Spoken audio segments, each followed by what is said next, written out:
Je donne la parole au représentant de la Fédération de Russie. Merci, Monsieur le Président. Nous tenons à remercier le coordinateur spécial pour le processus de paix au Moyen-Orient, Monsieur Thor Wennesland, pour son exposé détaillé sur la situation dans les territoires palestiniens occupés, y compris la bande de Gaza et la Cisjordanie. Nous remercions également le Dr Louisa Baxter pour sa description émotive et lucide de la situation dans la bande de Gaza. C'est douloureux, mais nous devons reconnaître que le Conseil de sécurité, l'organe principal de l'ONU chargé de maintenir la paix et la sécurité internationale, reste depuis plus de 10 mois un observateur passif du bain de sang qui se poursuit à Gaza, où plus de 40 000 civils innocents ont déjà perdu la vie. Cela a été déclaré par le secrétaire général de l'ONU. Le niveau des tueries et des destructions lors des opérations israéliennes est le plus élevé par rapport à tout autre conflit dans le monde au cours de son mandat. Et ce qui se passe à Gaza est, je cite, « un chaos total ». Nous sommes profondément déçus par le fait que le Conseil n'a pas été capable d'exiger un cessez-le-feu sans équivoque et de s'assurer que toutes les parties au conflit respectent cette exigence. Il y a 2 mois et demi, les membres du Conseil de sécurité ont adopté la résolution 2735 rédigée par Washington. À l'époque, nos collègues américains nous avaient dit que le sort de l'accord entre le Hamas et Israël sur un cessez-le-feu et la libération des otages dépendait de cette résolution. Le temps est venu d'évaluer l'impact de ce document sur la situation sur le terrain et nous pouvons répondre de manière catégorique, il n'a eu aucun impact. Israël continue son opération brutale, ne faisant des pauses que lorsque cela lui est nécessaire. En 2 mois et demi, près de 40 000 Palestiniens ont été victimes de cette opération. De plus, le retrait complet de l'armée israélienne de Gaza et les efforts pour restaurer les infrastructures détruites ne sont même pas envisagés. Dans le même temps, Israël bloque essentiellement le travail des humanitaires en créant toutes sortes d'obstacles et d'autres résolutions humanitaires adoptées par le Conseil depuis l'escalade actuelle du conflit restent des paroles en l'air. Nous continuons de penser qu'il est inacceptable que les membres du Conseil de sécurité aient signé en juin une déclaration manifestement fausse dans la résolution américaine, où il était affirmé qu'Israël avait prétendument déjà accepté l'accord proposé.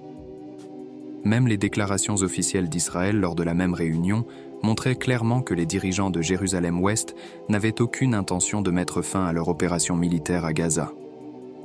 La délégation de la Fédération de Russie s'était abstenue lors du vote sur le projet américain et nous ne regrettons pas du tout cette abstention. Il est remarquable que, ayant oublié ce qu'ils avaient déclaré en juin, nos collègues américains essaient maintenant de nous vendre une nouvelle version de l'accord, modifiée de manière à convenir à Israël. Aujourd'hui, le représentant des États-Unis dans cette salle, sans même tenter d'expliquer ces modifications, demande de nouveau aux membres du Conseil de sécurité d'exercer une pression sur le Hamas. Selon les informations dont nous disposons, Israël insiste désormais pour maintenir une présence militaire à Gaza, y compris le contrôle du passage avec l'Égypte et le corridor de Philadelphie.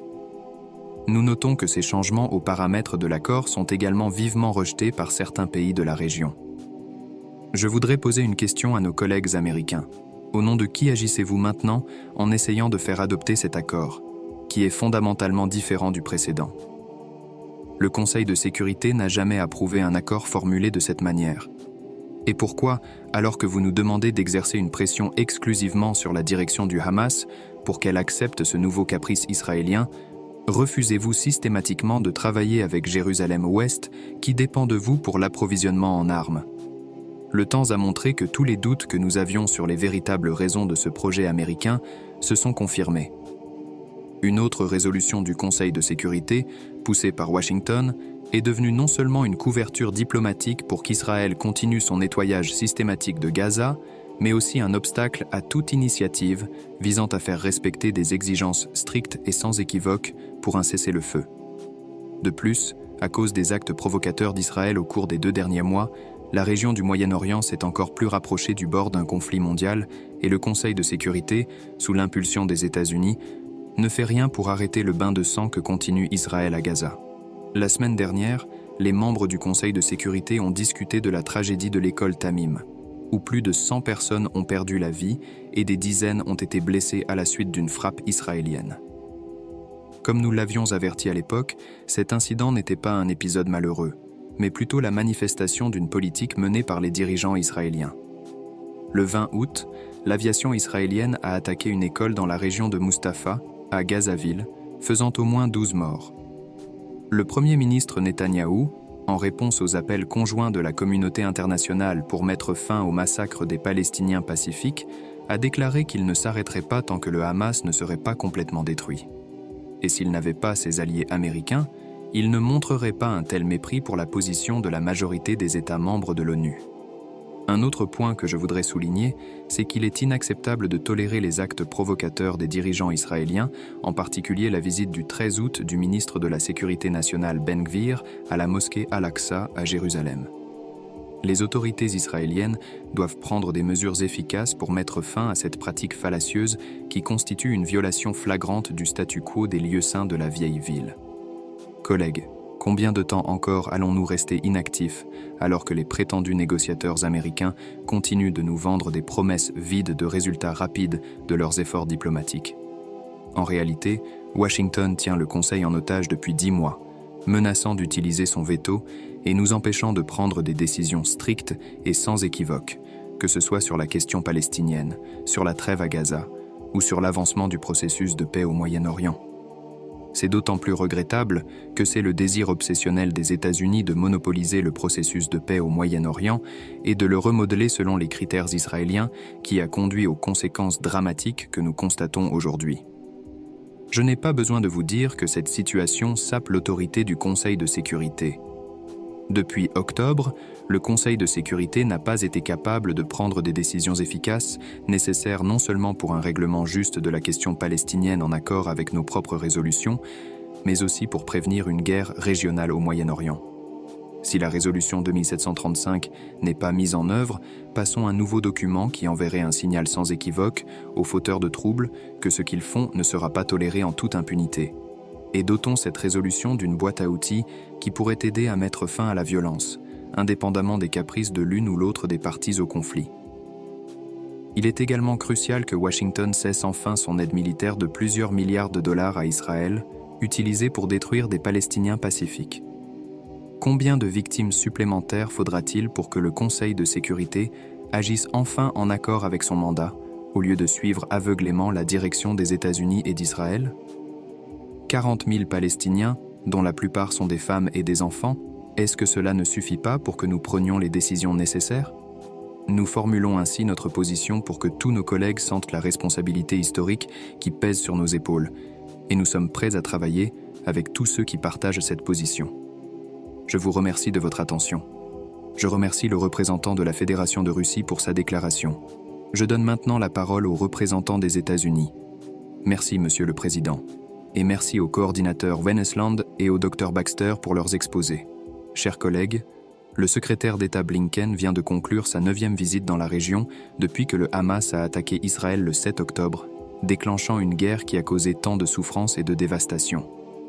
Le secrétaire a réaffirmé le soutien indéfectible des États-Unis à la sécurité d'Israël, mais il a également cherché à faire avancer les discussions sur un cessez-le-feu global et un accord sur la libération des otages, qui est maintenant en vue, et a souligné que personne dans la région ne devrait prendre des mesures qui pourraient compromettre les négociations en cours. Dans la vidéo que vous venez de voir, le représentant de la Russie à l'ONU dénonce vigoureusement l'inaction du Conseil de sécurité face à la tragédie en cours à Gaza. Il exprime sa profonde déception face à la mort de plus de 40 000 civils palestiniens, majoritairement des femmes et des enfants, et reproche à l'ONU de se contenter d'observer passivement. Il critique également le soutien militaire sans faille des États-Unis à Israël, qu'il accuse de prolonger inutilement ce conflit meurtrier. Selon lui, la domination des États-Unis sur le processus de paix au Moyen-Orient, en faveur des intérêts israéliens, a intensifié la situation et menace désormais d'élargir la crise à un niveau mondial. La Russie appelle à une prise de responsabilité et à une action immédiate du Conseil de sécurité pour soulager les souffrances des Palestiniens et mettre fin à la violence. Ce discours souligne l'incapacité des grandes puissances à mettre fin au massacre en cours à Gaza, aggravant encore plus la souffrance d'une population déjà vulnérable. Le soutien inconditionnel des États-Unis à Israël semble bloquer toute tentative sérieuse de parvenir à une solution durable. Mais face à cette inaction, peut-on vraiment rester silencieux alors que tant de vies innocentes continuent d'être perdues ? Nous sommes à un moment crucial où l'inaction pourrait avoir des répercussions globales. Je vous invite donc à réagir. La communauté internationale doit-elle prendre des mesures plus fortes pour protéger les civils de Gaza? Quelles solutions envisagez-vous pour mettre fin à cette crise? Partagez vos avis dans les commentaires et surtout, abonnez-vous pour rester informé de nos prochaines analyses. À très bientôt.